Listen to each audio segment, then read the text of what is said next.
You're listening to the AfterBuzz TV Network, now the largest new media platform on the web, and your number one source for after-show entertainment. Very good, Dean. Johnson.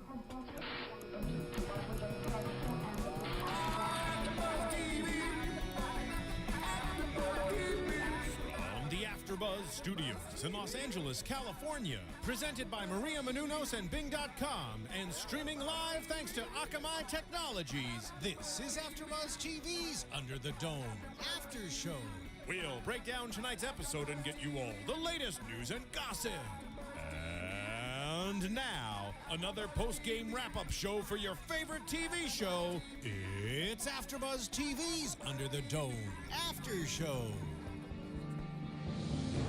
Hey everybody, Bing is for doing, and we are here doing another Under the Dome after show. This is Season 1, Episode 13, Curtains. I am Matt Lieberman, and joining me as always is the fabulous and talented Jacque Borowski. Hello. And engineering for us as always is the wonderful and fantastic Miss Marissa Serafini. Hello, everyone. All right, now we're talking about the season finale of Under the Dome. Finale. I know, so sad, so true. We're bummed that this is the end of the season, and that we're not going to be able to do this show with you guys until next year when Under the Dome comes back. That's true. That's true. But if you enjoy listening/watching us, Yes. listening to/watching us, Yes. you could watch us on the Sleepy Hollow after show. Yes, which we are starting tonight, actually, after we get out of the studio doing this after show. Yes. So if you like hanging out with us and watching a show with us, Sleepy Hollow is super, super fun, and we'll be doing it all season long here on AfterBuzz TV. But we're not talking about that show. We're talking about Under the Dome, and this finale, I'm at odds with. Wah, wah. I know. It's like they let all the fun out of a balloon and just kind of floated away lazily. It just wasn't, there were no stakes in it, right? Well, it was, they put everything that was jam-packed with all the stakes and everything in the last episode, and then in this episode, they didn't change anything. Nothing changed. Big Jim was still in power. Barbie was still about to get hung for his fake crimes. Julia woke up but didn't tell anyone that she wasn't shot by Barbie. Right. The one thing we found out who the monarch is, and it's Julia, which actually pleasant surprise because I didn't expect that. And it makes sense because earlier we said, how is she able, she was the first person to touch the mini dome. Yeah. And she touched the mini dome and nothing happened. And now we've had Dodie and Linda touch the mini dome and both been zapped. So this now makes sense. Oh, she can touch the mini dome because she's the monarch. Exactly. Yeah. And I did like that Barbie fake out because a lot of people were probably expecting Barbie to be the monarch. Well, that's the thing, right? Like it was fluttering around him, and I'm like, isn't it supposed to land on him or something? And then of course it's Julia, and I'm like, oh, that's slightly unexpected. But then even that, she's not making that difficult. She's making a difficult choice, quote unquote, right? But like, I don't know. I do like, though, I like the idea that, so she's been tasked with protecting the mini dome egg. Yeah. Which I guess is the generator. We're still not entirely sure what the mini dome egg is. Right, because like now that there's no mini dome around it, what exactly is it? Because I thought, okay, so the mini dome is a representation of the larger dome. Right. The mini dome starts blacking out, big dome starts blacking out. That makes sense. When Mini Dome comes crashing down, shouldn't Big Dome come crashing down? I'm very confused. Yes, and that was confusing. It feels like it was poorly thought out. Yes. Yeah, and that makes me upset because there's a lot to love about this show. Yes. And when you feel like the writers aren't giving it the kind of loving care that we give it as fans. Yeah, they didn't massage the show. They just kicked it in the butt on the last episode. Yeah, which, like, again, they said at the beginning of the season that if they didn't get picked up for a second season, there was an ending. They had an ending in mind. There would be a good ending this season, but it's left on the same cliffhanger, basically, yeah, as the last episode. Yes. Namely, that is Barbie about to get killed or not? And we know that he won't get killed. Right. We know that he won't get killed because if he was going to get killed, he would have gotten killed this episode. They wouldn't open season 2 with him dying. And I know that a lot of fans were angry about this episode, angry about the ending, and I see why now. Yeah. Now that I've seen it, I understand. It's like you just put everything you didn't wrap up any story really, and except for the Monarch story. And then you just put everything back the same stakes that were in the last episode. Yeah. Well, let's And then we have to wait to figure out like what's going on with this new sunlight situation. I know, cuz okay, let's talk about that for a second. So, butterfly hatches from chrysalis. It's bumping around the mini dome and it's causing little black spots. Mm-hmm. And suddenly the dome blacks out in the middle of the day and it's starless night. Uh-oh, scary. Everyone starts panicking. They're going to the church, talking about the book of Revelations, the end of the world. At the end of the episode, when the pink stars, which, again, as in all season, rise in lines, not fall in lines, they soar in lines, and then that wide shot that we get, it's not back to clear dome, now it's like bright white dome. Yeah. Which, now I'm like, okay, so are we going to go through, like, multiple color domes or something? Like, is it going to be like a Hulk situation where there's, like, green Hulk and gray Hulk and red Hulk's, like, intelligent Hulk? Like, there's a whole bunch of Hulks. He has, like, multiple personality disorder.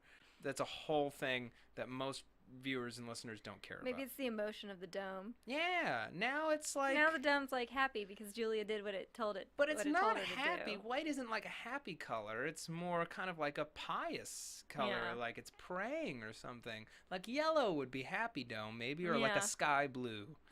A sky blue dome would be nice. But here's like the one positive. We're gonna go through. I don't want to talk about things that we were upset by for the whole podcast, because there are people out there who probably did like this finale or just, love the show. And like me, when I'm a fan of something, even when I'm disappointed, you don't want to hear people badmouth the thing you like. Right. We're not. And we love the show. We I just love the think show. that they could have given the finale a big hug, Yeah. and they didn't. We love it enough to the point that we're willing to say this show is capable of better than that. We And know it's capable of better. We've seen better. We've seen better on this show, and we expect the best of it, as all people do from the art that they love. The one cool thing that we got is the scene where Norrie asks the egg, "What should we do?" In the most ridiculously bald way possible. I'm literally sitting there. She's like, "What should I say?" And I'm like, "Ask it. What should we do?" And then she's like, "What should we do?" And I'm like, "Oh my God, called it." It was totally like a magic 8-ball moment. Dome. What should we do? What should we do? Okay. Ask again later. No, it's Alice. It's Zombie Alice. Which I was also pleased by because I really wanted that Zombie Alice to come. And Neil Baer kind of like held his tongue when I said Zombie Alice. And I knew it. She came back. Yeah. And even though it was like dome alien projection, it was still very refreshing. Even though it was a scene out of contact, like there were a lot of things lifted from a variety of different stuff in this episode. It was a thing out of contact, but we got some definitive things from it. Yes. Namely, we are still learning to communicate with you across the divide. So there's more than one Yes. entity represented here. Yes. Alien, I'm assuming. A group of beings sent this dome to Chester's Mill to protect it across some kind of divide. Now, whether that is a galactic divide or perhaps a time-space divide, so like maybe they're in the future and there's some kind of, global war or plague or, virus that sweeps over the whole planet, and they sent the dome back in time to preserve a segment of the human race. Like, that's another way it could possibly go. Well, I mean, my perception from this was that these beings aren't human only because she was saying we're still learning how to speak to you. Yeah. And we're still, and we took a form that's familiar to you. Okay. And so that's why, that's the only reason I thought alien, Aliens. because they didn't want to scare them with something that was not familiar. Plus, it's Spielberg, and Spielberg loves aliens. He does. He's a big alien nut. He does. He loves them. And he loves kids talking to aliens. He loves kids talking to aliens. Yeah, and crappy fathers. Seriously, you watch this is a theme through his whole oeuvre, his whole filmography. Some fathers and sons. Anyway, so we have some firm answers about the dome going forward, but now we have to wait like 40 weeks for it to come back. We don't know. And we have to. The main question that this whole episode leaves you with is why Chester's Mill? Yeah. Because as far as we know, this is the only dome that has fallen anywhere on the Earth. As far as we know. I mean, it seems that way. Yeah. And so why did they choose Chester's Mill? Why this particular town? Yeah. Why did they choose Chester's Mill? What is Junior's mom's connection to it? How did she know so far in advance? You know, could she pick up alien signals from across the planet? Or was she an alien sent to Earth? And I know that this sounds far-fetched, but hear me out. She was an alien who, like, somehow lost her memory, or, like, she was sent in advance to, like, you know, meet the people and, like, get a sense of should they be saved. And she fell in love with a man. And then, you know, like, kind of forgot all herself. the men she could have fallen in love with. I know. Well, in this hypothetical scenario. Hey, you know, women love bad boys. And there's no one worse than Big Jim. It's true. Yeah. I'm sure you had a level of swagger as a young man. You know, breaking guys' hips when he's footballing. That's a thing. That's a thing women look for, right? Maybe she was abducted by aliens. Maybe she was a human who was abducted by aliens. It's entirely possible. Yeah. No. And then they implanted... And maybe she originally lived in the cabin. Yes. Maybe. I miss the cabin so much. Those were the halcyon days where we could just go to the cabin and be free and be happy. And Ben still looks weird without a hat on. Okay, there was that like one shot towards the beginning of the episode where I was just like, who is that? Oh my God, that's Ben. He has so much hair. Jesus. And Matt was still holding out for Ben to be the monarch. He's like, he's gonna be the monarch. He's gonna be the monarch. Because it would be like probably the most interesting, unexpected choice that they could have made. Unlike. Okay. And it would give Ben some responsibility. Yeah. To be able to do something other than put a blanket on the dome and run away with it. Exactly. You know, he needs to learn responsibility now so that he can have a more successful career later. I want to talk about Linda for a hot second, if I may. So over the course of this season, Linda went from a sympathetic character coming to grips with a situation that might be a little bit beyond her control. She's strong. She's a decent cop, right? She's struggling with the fact that her husband's on the other side of the dome. Her father figure is killed by the dome. And now she's suddenly put in this situation that's very, very difficult. Right. And she's called upon to keep the town in check. And she does so for several episodes without really receiving any kind of character development. Because of this problem, she is kind of like this blank slate who's now on the wrong side. Right. And every time she spoke in this episode, I just wanted to strangle her. I wrote somewhere in here, Linda is the worst. She's the worst. Like, she's worse. It's so sad because we started off loving Linda, but it's like because the story hasn't focused on her enough, I feel, to see why. There hasn't been enough explanation to see why she's really conflicted between these two sides or why she takes this point of view. I mean, Big Jim, all we see is like Big Jim treating her like shit and then her like being mean to Barbie. So it's like it just doesn't we don't have enough information. We're not given reasons to like her or to care about her story. I'm just kind of like, if she got killed, we could give this screen time to someone that we care about. And it kind of, there's this adage in, at the very least in comedy and in live comedy that I think applies to this and maybe applies to all storytelling. The worst thing isn't not being funny. It's being boring. Yeah. And she is boring. Her line readings are just bald and she just serves a purpose as an obstacle. She's just an obstacle right now instead of being a person, and I want her to be a person so that we can like her again. Yeah. Like, that's the thing. Like, Big Jim is the worst, but we care about him because we like to watch him. He's a schemer. He accomplishes things, and he throws monkey wrenches in the works that don't feel immediately surmountable. Like, anything that Linda does can be undone in the next scene because she doesn't commit to anything with the level of fervor that Big Jim does. Yeah. She'll put the cuffs on you, but then she'll walk away and you can escape. Or she'll put the cuffs on you, but then you can explain why you did what you did, and she'll take them off.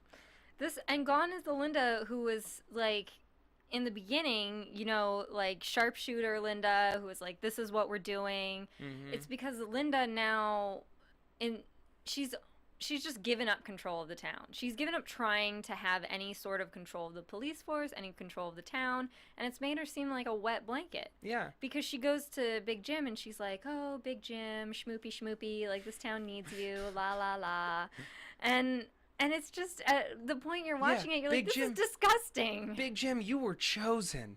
And it's like, that's the last thing he needs to hear, Right. is like he was chosen by some kind of divine spirit. But like let's just talk about that scene. And she was, and the thing that makes us mad is that she was dubious of him from the very start, and now she's just like stroking his ego. I was nearly on my feet applauding when she went to the propane storage place and she was looking at the tapes and she was investigating for the first and only time all season long. That is the only time that she did her job without someone telling her to do her job. Right. And I loved her for it. And now she's not doing that. Let's talk about the scene in Ben's bedroom, right? She's in there. She's First, like, can I just say something? yes. When she calls on the line and says, I need all cops to Ben Drake's house.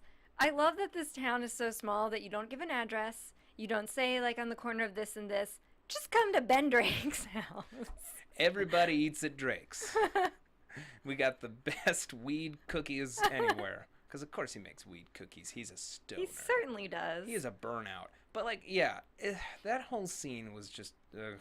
But her in it, everyone's telling her, look, this thing is important. Big Jim can't have it. She doesn't ask why. She doesn't pay attention to the fact that everyone here knows more about this thing than she does. Right. So they obviously know what's up. You know, and they can do something about it. She knows nothing about it, but she's saying, everyone get back. This is police property now, in just like the most annoying way possible. She knows better than this. She's not investigating in the way that, you know, she investigated the propane situation, which it's like, if you're supposed to be the cop of this town and there are all these questions, why wouldn't you investigate the situation instead of just saying, this is police property, like, poo-poo on you? And Junior's been, like, the worst deputy ever. Well, Junior wasn't supposed to be a deputy I in the know, first but place. that's what I'm saying, is, like, why keep him on the force if he never shows up for work? He totally killed that Dupree brother in cold blood. I mean, and, you know, his father's criminal. He's too busy crying on the dome to do his job. Jesus.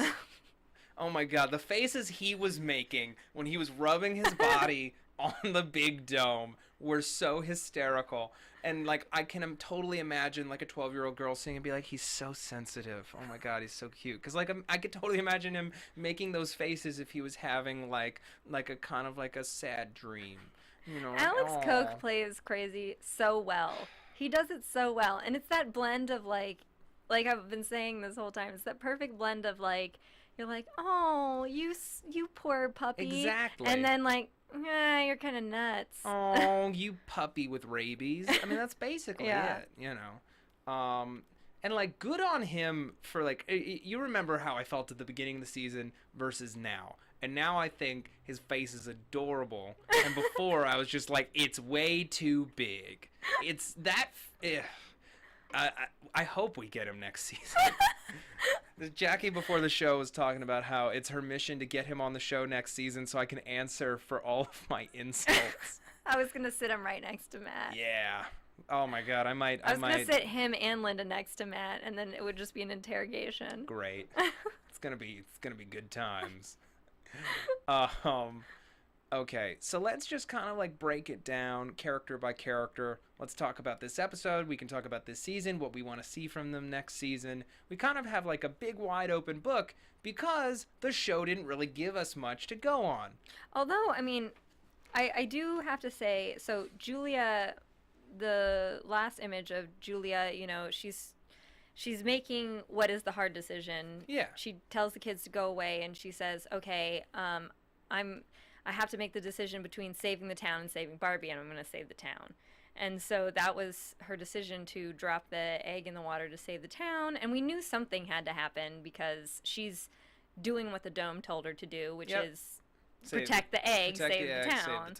And so you know, the whole thing lights up, and we don't get to see what happens to Barbie, but I'm pretty sure the dome's not going to punish Barbie. Yeah. The question is, how does the dome intervene? Now, I thought that we were going to get it before the end of the episode. Maybe we will get it at the beginning of the next one, where I just imagined a beam of light coming down and cutting the rope. Clearly designating him as innocent. See, what I imagined was Zombie Alice coming back with a machete and just cutting down the gallows, cutting down the rope. Yeah, and everyone and knew then going after Big Jim. Everyone knew how to build a gallows. Yes. It was so easy. It only took an hour to build a gallows. And I like that Big Jim is like, "Can you build this?" Okay, Big Jim, why do you have okay? I kind of get why you have gallows instruction books, because you're like a creepy creeper. Yeah.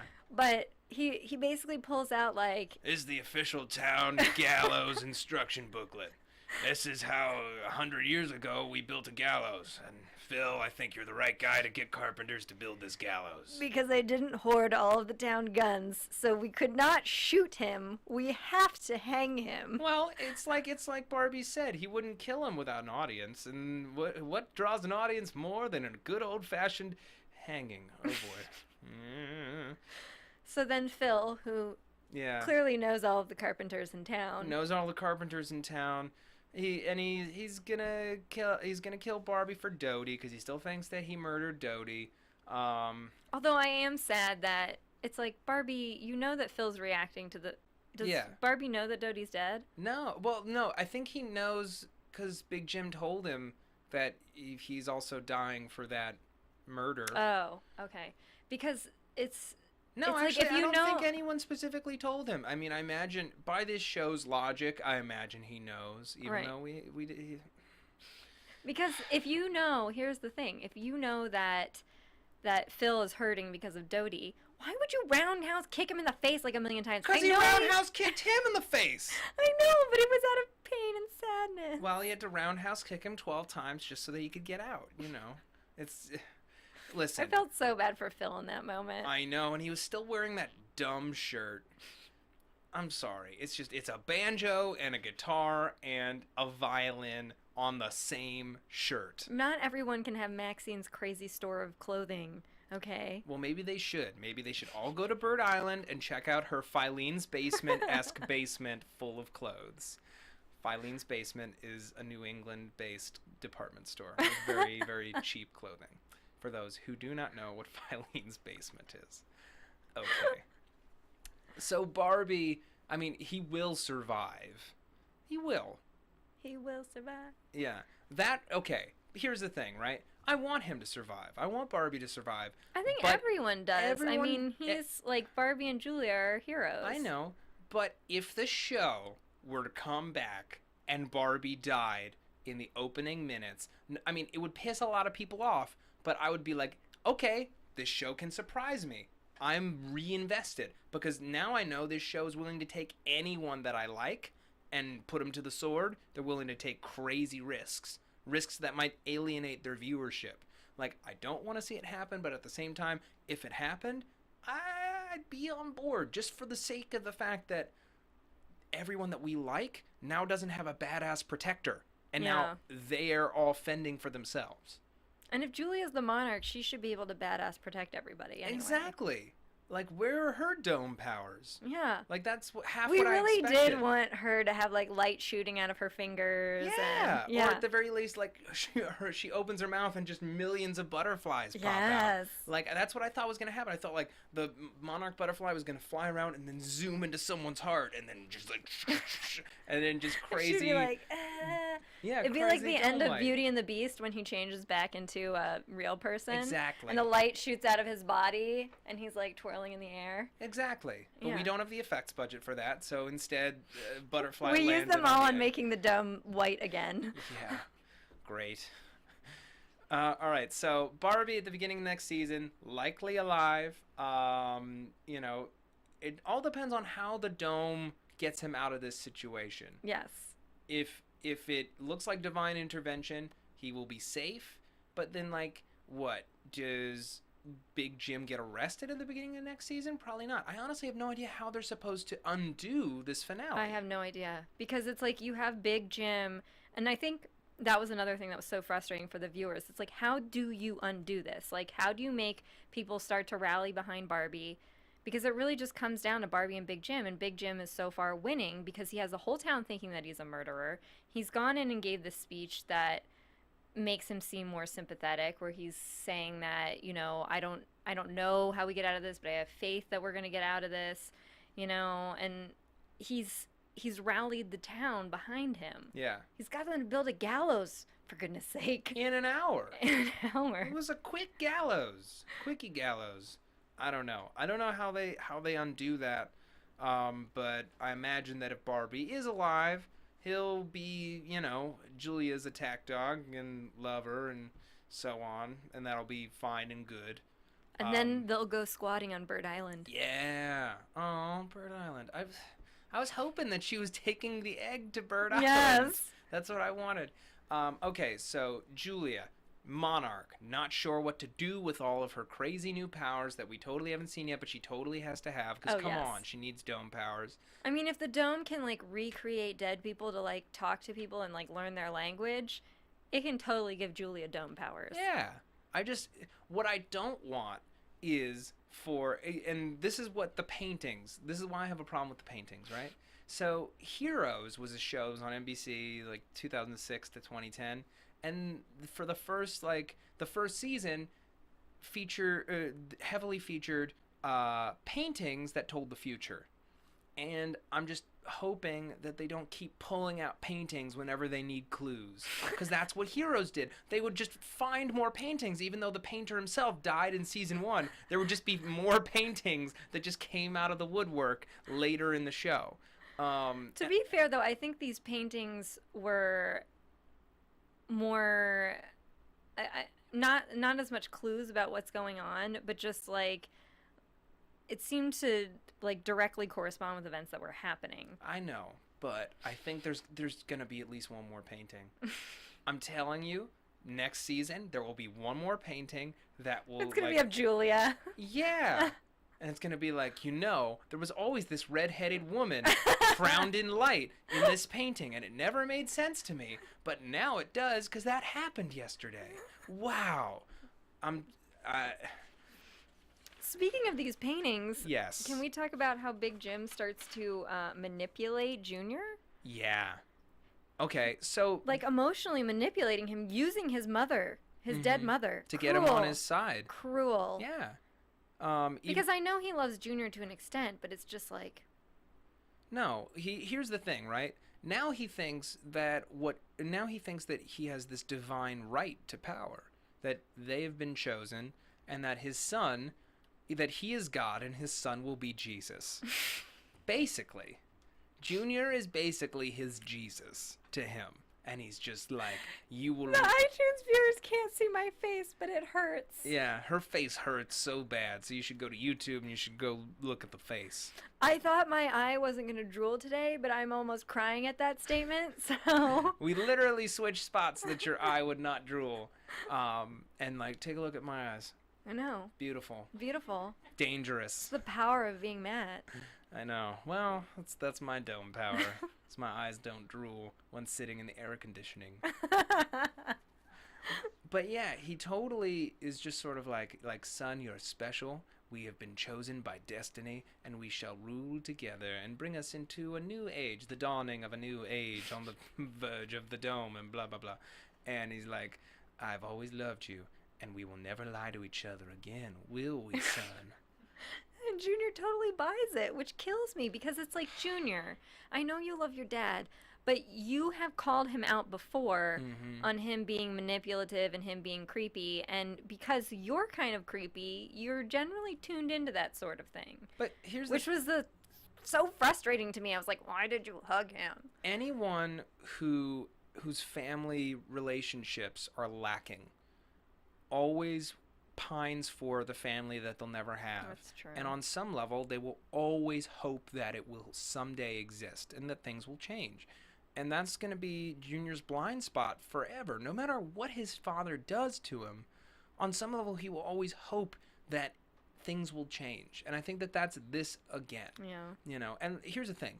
If Angie I just feel bad because I feel like everybody's crapping on Junior and he just doesn't. You know what, though, is interesting is Julia still calls him James. Yeah. And so Julia is the only person that's showing him respect. Real respect. Yeah. Like everybody else is playing Junior as they want to play him. And she's the only person that shows him some real respect. But that's what I'm saying, right? If Angie hadn't completely crapped on him in the last episode and betrayed his trust, then maybe he wouldn't go back to Big Jim this episode. True. He'd be more willing to listen to reason. Yeah. But, you know, I'm still mad at her for that because she's better than that. Yeah. She is, or at least she should be. She should be. Because it was ultimately a poor tactical move. Yeah. They need Junior on their side. They do need Junior on their side. Angie doesn't think like that, though. No. That's more of a Norrie kind of thought. She's more like, hey, let's hide the dome egg at my abandoned diner that I now own. That, like, she hasn't been in once since she got it. But then let's go back to the cement factory. I did miss the cement factory. I know. It was nice to see it again. Yeah. This show needs more sets. There's only, like, 5 places in the town to go. That's it, because it's small. It's Chester's Mill. It's a small town. Well, it's a town of, like, 10,000 people. Just the majority of them aren't in the town. Yes. Yeah. So it should be a bit bigger. Just a little bit. Well, maybe we'll see more of Bird Island next season, so we can see we will. what else is going on besides the crazy mansion on Bird Island. Okay, let's talk Joe and Norrie and Carolyn. What are we thinking for next season? I mean, I still like Joe and Norrie together. They haven't really had a lot of couple time in the last 5 or 6 episodes. They're too busy solving dome mysteries. Yeah, you know. I still want to hear more about Carolyn and Norrie pre-dome. I want to know more about that family. Yeah, you know I definitely do. Like, that was one of the great things that Lost gave us, is no matter how much plot development we got, you know, for better or worse, on the island, we were still getting to know our characters every week. Yeah. And that's one thing that Under the Dome is kind of lacking, is this continued character development. Because you get some, and then it just kind of falls off, and then you don't get anything for weeks at a time on various people. Because there was clearly something going on where, like, the dad was present in her life very early on, and then the mom severed ties with the dad, and then ended up with Carolyn. And so I'm interested to know her backstory and Carolyn's backstory as well. Yeah, she's been really underserved, like, especially since Alice died. But even before that, we didn't really get to know anything about her other than she was Alice's partner. Yeah, and she's such a badass mama, like, protecting her daughter, that it's like, I would like to get to know her more. And I'm thinking that maybe that's what's going to happen in season 2, is, like, now that we've had this first major standoff, maybe the town will divide under the 2 heads of Julia and Big Jim, and things will kind of slow down into this simmering détente between the two, and we can get to know our people more. Yes. Now that we've got... Flashbacks. I'd love to see flashbacks of what the town was like before the dome came down, because we don't really know. No, we don't. We're kind of stuck under the dome, and just things keep happening. And I want things to kind of slow down. Let's get another grasp on our people before we move forward. I agree. Yeah. Any other thoughts about this week's episode or the season at large? Well, I love how Big Jim in his head believes certain things, like where he's like, "Oh, I've taken lives, but I had to kill them because it was for the good of the dome. Okay, no, that's a real big stretch. Mm-hmm. And to some extent, I think he believes that. Totally. Which is just, like, he's kind of, like, digging into his own, like, dementia. Well, he sees himself as the anointed leader of the dome. Everyone who died threatened his reign, and he is the person who's going to save the people and keep them safe under the dome. So he sees them as one and the same. On one level, everyone that he killed except for Dodie threatened the people in some way, except for Agatha. Agatha and Dodie, both relatively innocent. Yeah. Yeah. But everyone else, they threatened on some level. Maxine and her bodyguard were not good people. And you know, Reverend Coggins was like a loose cannon. I mean, he wasn't too bad. He was just kind of like... Well, he was burning medication. Yeah. That's bad. That was bad. That is bad. And no matter how you slice it. That was bad. Yeah. So he deserved to die. And if hell is real, so he went there. But, like, that's the thing. A show with this many plot threads, because then we have, like, the drugs never came back, you know. They're going to have to come back in next season. Oh, certainly. Totally. You know, because someone's going Because Barbie's the only other person who, or Linda kind of, but Barbie's the only other person that really knows that secret. Mm-hmm. Yeah, there's a lot of things that they still have to pick up before we even get to the character development stuff. Yeah. Like, that's the thing. This show is so packed with plot that it's hard to serve your characters as well. Mm-hmm. It's difficult. I have high hopes for season 2 to kick it into high gear. And I hope in season 2 there's no more junior Barbie fights. Yeah, because I'm done with those. Those happen every episode. It's like, it's been 2 weeks already. Jesus. Can't we all just get along, huh? Can't we all just hug under the dome? Yeah. That should be a new background. Hugs under the dome. Hugs under the dome. Yeah. It's like Care Bears under the dome. Oh, totally. Mm-hmm. They could kill the dome with a Care Bear stare. Sweet. Okay, I'm not sure what just happened. I just want to thank everybody for watching or listening with us this season. It's been a lot of fun, and I've really had a great time reading all your comments, and it's awesome to know that we have such a great audience who's paying attention to us, and that's why we keep doing it week after week. So thank you.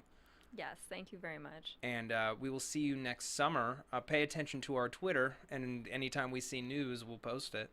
Indeed. Yeah. Indeed. All right. Jackie, any predictions for next season? And now, your AfterBuzz TV predictions.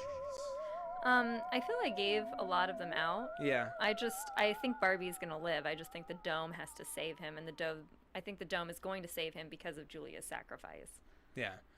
I think we're going to learn a little bit more about what's going on outside of the dome next season. I don't know how, since all the radio equipment was damaged, but I think whatever the dome is protecting Chester's Mill from might already be affecting the world around them. Yes. And there's something going on outside that's intriguing. Exactly, and it started when the magnetic poles shifted. Mm-hmm. So I'm very curious about what's going on there. I'm hoping that we get way more character development next year, and Big Jim gets his just desserts. I agree with that, and that we get to see more of the cabin in Bird Island. Yes, ma'am. All right, Jackie, where can the people find you? You can find me at 123Jackie_B on Twitter, at 123JackieB on Instagram. I also want to plug, a friend of mine is doing a Kickstarter campaign for like a geeky themed travel web series. He's written books on Spider-Man, Batman, and he wrote a Doctor Who history book. And they're going to go, him and a friend are going to go to different locations in America and discuss the geeky history of certain locations in America. Great. But they can only do that if you donate to their Kickstarter campaign. His name is Alan Kistler. You can find him through my Twitter, or just Google his name. You'll be able to find the Kickstarter campaign. Great. And you can find me on Twitter at Matt Lieberman. That's MattLieberman. You can also find me here on AfterBuzz TV on the Breaking Bad, Low Winter Sun, Sons of Anarchy, Marvel's Agents of S.H.I.E.L.D., and Sleepy Hollow after shows. Sleepy Hollow specifically with Miss Jacque Borowski. Woo-woo. So let's keep the party rolling all year long until Under the Dome comes back on Sleepy Hollow. So thank you guys so much for a great season. Have a great night. From Bing.com, executive producers Maria Menounos, Kevin Undergaro, Phil Svitek, and the entire AfterBuzz TV staff, we would like to thank you for listening to the AfterBuzz TV network. To watch or listen to other after shows and post comments or questions, be sure to visit AfterBuzzTV.com. I'm Sir Richard Wentworth, and this has been a presentation of AfterBuzz TV. Buzz you later. The views expressed herein are those of the hosts only and do not necessarily reflect the views of AfterBuzz TV or its owners or principals.